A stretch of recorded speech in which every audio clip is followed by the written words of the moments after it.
Welcome to the Slop Temple. We pray this video helps. You begin with the essentials.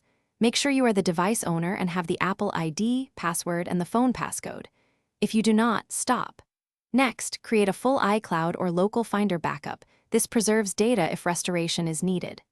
Now open Settings, go straight to Screen Time, and verify whether a Screen Time passcode is set.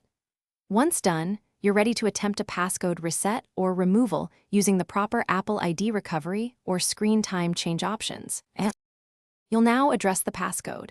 Tap Change Screen Time Passcode, then choose Forgot Passcode. Enter the Apple ID credentials used for screen time to reset it. This is the intended method and preserves content. If Apple ID credentials are unavailable, the next step is to erase the iPhone and restore from the backup you made. This removes screen time, but requires sign-in after restore. If the device is managed by an organization via MDM, finish by verifying screen time is cleared or set the new restrictions to your preference. Go through each category to confirm apps, content, and privacy controls are correct.